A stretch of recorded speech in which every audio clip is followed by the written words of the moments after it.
We're taking you live to the Gold Coast now. That's where the Government Services Minister, Bill Shorten, is speaking. Let's listen in. Of unlawfulness perpetrated on hundreds of thousands of vulnerable Australians for no other reason than they were vulnerable and using our welfare system. The Royal Commission, which is the result of Labor's election promise, has exposed a shocking pathology of unlawfulness at the cabinet level of the former coalition government and in the senior ranks of Australia's public service. For 4.5 years, an unlawful scheme was perpetrated against Australia's poor and vulnerable merely because they were on welfare. It was illegal. The Royal Commission was handed down last Friday. What it said is that, amongst other findings of extreme hopelessness and illegal conduct by the previous government, what it found is that whilst there wouldn't be a general compensation scheme because it would be too hard to administer, more expensive to run than the money they might pay out, is the Royal Commissioner at page 659 raised the following proposition, that on the face of the evidence that was put forward in 9 weeks of the Royal Commission and the hundreds of thousands of documents which were studied, the Commissioner said that the elements of the tort of malfeasance of public office were present. This is not a common legal proposition. Sometimes in the history of Australia, government ministers have been individually sued under this tort of malfeasance of public office. I think the most recent big case was the decision to stop the livestock exportation to Indonesia. I've watched the coalition ministers say that merely because they've been referred to a criminal body or to some other regulatory authority, that somehow it's given them a clean bill of health. I just think that there'll be some victims of Robodebt who'll be seeking legal advice.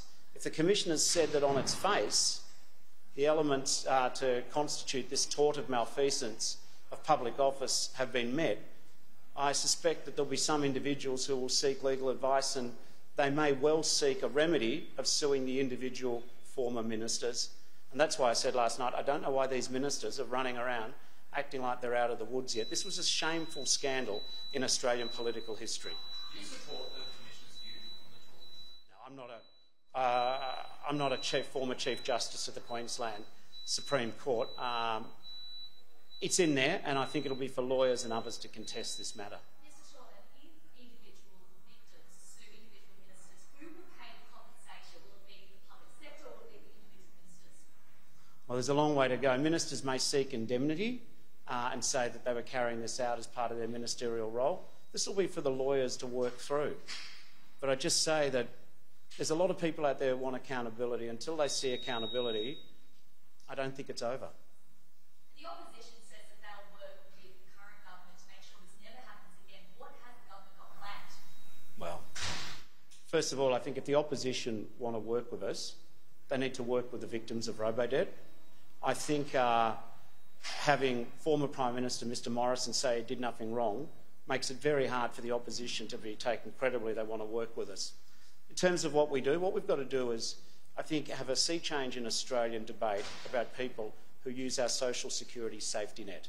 Specifically, people who use social security, they're not villains. The level of fraud is tiny. Of course, if people owe money, they've got to pay it back.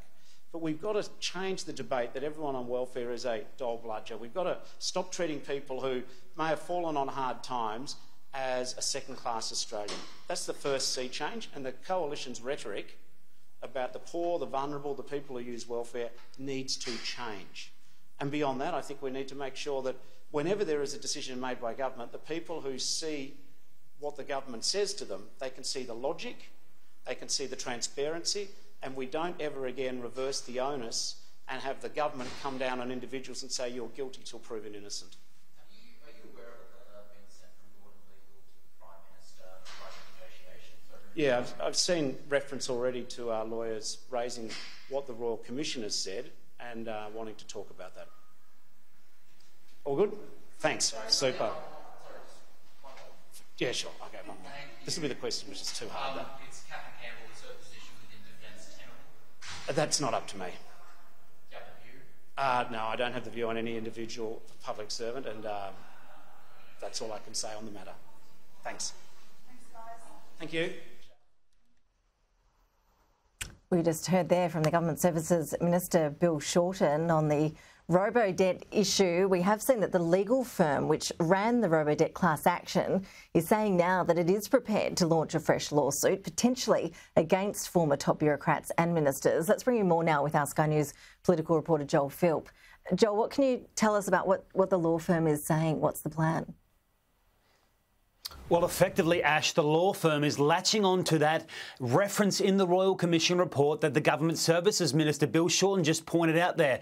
Page 659 about the so-called tort of misfeasance. What this is an indication of potentially wrongdoing by a public servant, which could lead to damages being claimed by victims involved. So it's referenced in the report. Within it, it says that there is clear evidence that this may have occurred. So this is effectively opening up the legal floodgates for further litigation on this front. And that is exactly what Gordon Legal, the firm involved in the original $1.8 billion class action lawsuit, is canvassing at the moment with victims, considering whether there's further compensation that they may be owed, which is outside of the framework of that quite small, within its scale, original class action payout. So I'll read you a response that Sky News has got from the law firm now. It says, "We have instructions from a large number of groups members to investigate and, if appropriate, pursue their rights." So that is the latest that we've had from this law firm involved. Victims have been saying to me that they don't feel as if they have